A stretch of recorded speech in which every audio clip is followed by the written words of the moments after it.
Assalamualaikum warahmatullahi wabarakatuh. Hai teman-teman. Baiklah, video ini masih lanjutan dari video yang sebelumnya. Nah, pada video kali ini aku ngebahas bab yang berjudul Operasi Unit Kontrol pada mata kuliah Arsitektur Komputer. Nah, yang pertama ada unit control, yaitu bagian CPU yang menyebabkan fungsi komputer dapat tercapai, mengeluarkan sinyal-sinyal kontrol yang bersifat internal bagi CPU untuk memindahkan data antar register agar lalu melakukan fungsinya dan untuk mengatur operasi-operasi eksternal lainnya.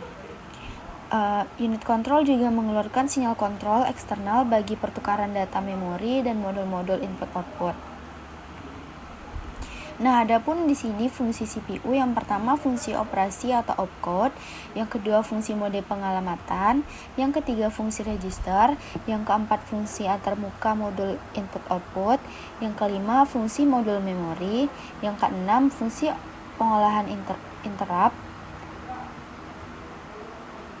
Nah, di sini ada siklus instruksi, yaitu merupakan rangkaian tahapan operasi. Nah, operasi pengambilan fetch, indirect, eksekusi, pengolahan interupsi bila ada.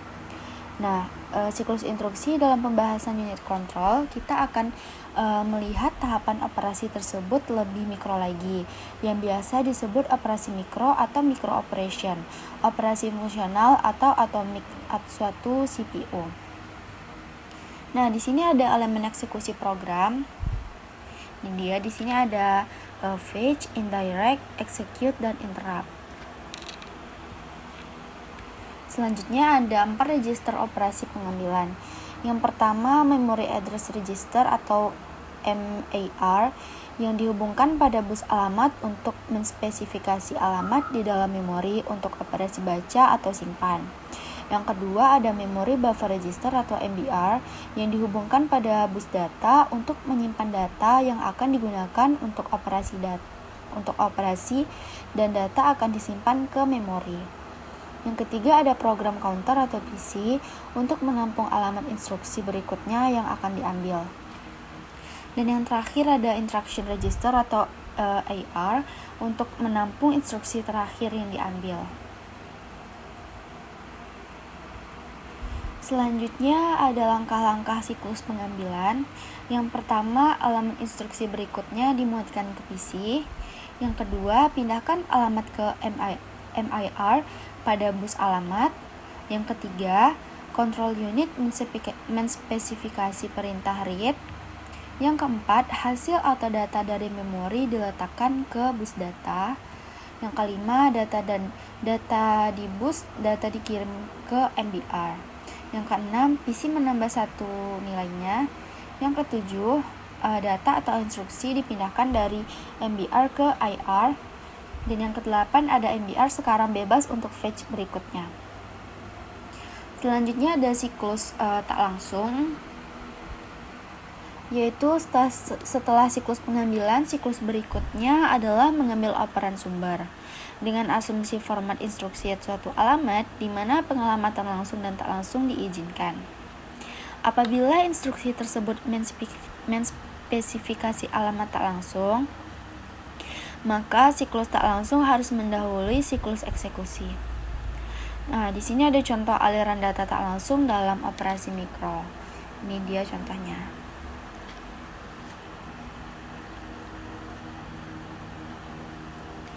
Nah, selanjutnya ada siklus interrupt. Pada akhir siklus eksekusi dilakukan pengujian keberadaan interupsi.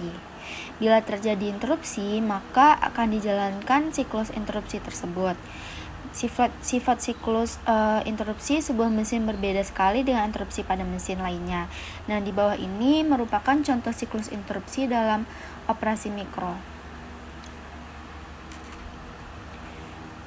Nah, selanjutnya ada siklus eksekusi, yaitu siklus eksekusi lebih kompleks dan banyak dibandingkan siklus-siklus sebelumnya yang telah dijelaskan. Pada siklus pengambilan, indirect dan interrupt cenderung sama untuk bermacam-macam program. Pada siklus eksekusi tergantung perintah eksekusinya. Contoh operasi mikro untuk beberapa eksekusi instruksi.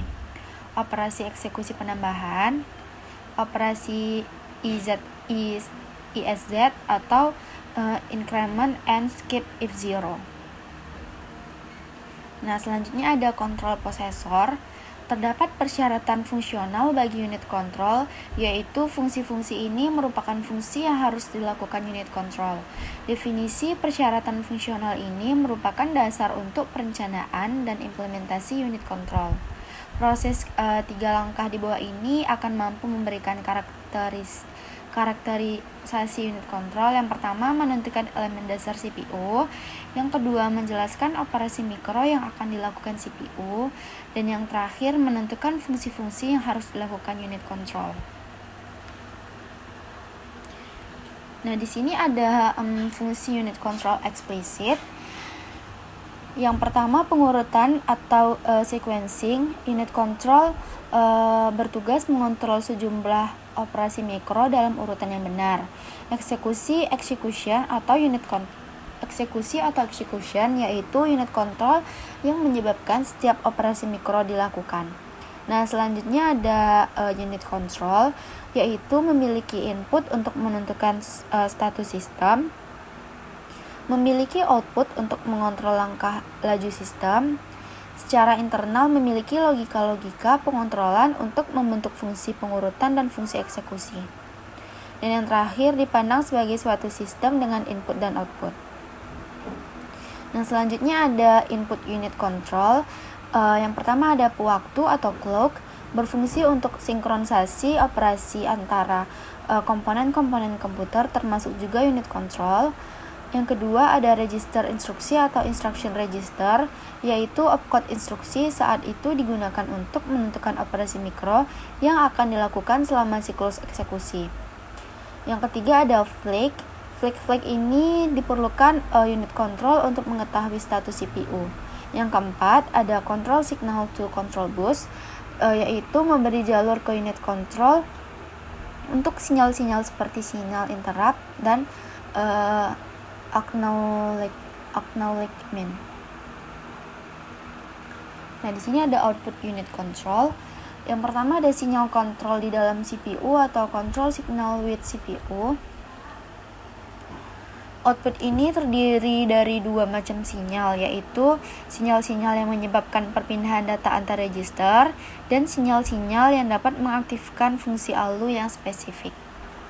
Yang kedua, sinyal kontrol bagi bus control atau control signal to control bus, yaitu sinyal ini juga terdiri atas 2 sinyal. Yang pertama ada sinyal kontrol bagi memori dan sinyal kontrol bagi modul-modul input-output. Nah, di sini ada struktur unit control. Ini dia strukturnya.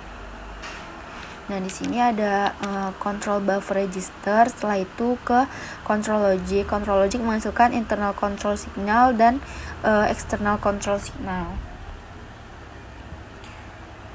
Nah, selanjutnya ada implementasi unit control. Yang pertama, implementasi hardware.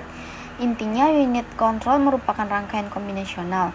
Sinyal-sinyal logika inputnya akan didikodekan menjadi sekumpulan sinyal-sinyal logika output yang merupakan sinyal-sinyal kontrol ke sistem komputer. Nah, input unit control meliputi sinyal-sinyal register instruksi, pewaktu, flag, dan sinyal bus control. Setiap instruksi memiliki opcode yang berbeda. Opcode yang berbeda dalam instruksi akan menghasilkan sinyal kontrol yang berbeda juga. Nah, selanjutnya di sini ada implementasi microprogrammet. Unit control memerlukan sebuah memori untuk menyimpan program kontrolnya. Implementasi yang paling reliable saat ini, fungsi-fungsi pengontrolan dilakukan berdasarkan program kontrol yang tersimpan pada unit control. Fungsi-fungsi pengontrolan tidak berdasarkan decode dari input unit control lagi. Nah, teknik ini dapat menjawab kesulitan-kesulitan yang ditemui dalam implementasi hardware. Nah, selanjutnya dapat kita simpulkan pada bab ini, yaitu yang pertama, sebuah subinstruksi yaitu pengambilan siklus langsung dan interrupt pada saat dijalankan harus dibagi lagi menjadi instruksi yang lebih kecil. Nah, yang kedua, kesimpulan yang kedua, kebanyakan komputer dewasa ini telah dirancang dengan menggunakan kendali yang di mikroprogram sebagai pengganti sistem kendali perangkat keras.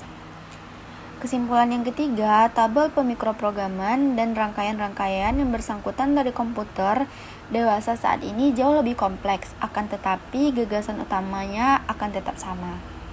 Kesimpulan yang keempat, mikroinstruksi disimpan di dalam sebuah ROM kendali dan diakses dengan memberikan alamat mikroinstruksi yang diinginkan. Kesimpulan yang kelima, fungsi dasar dari unit control adalah pengurutan dan pengeksekusian. Dan yang terakhir, teknik implementasi unit control dapat digolongkan menjadi dua, yaitu implementasi hardware dan implementasi mikroprogramer. Nah, mungkin sekian untuk video kali ini. Jika masih banyak kekurangan, mohon dimaafkan. Saya akhiri dengan wabillahi taufiq wal hidayah. Wassalamualaikum warahmatullahi wabarakatuh.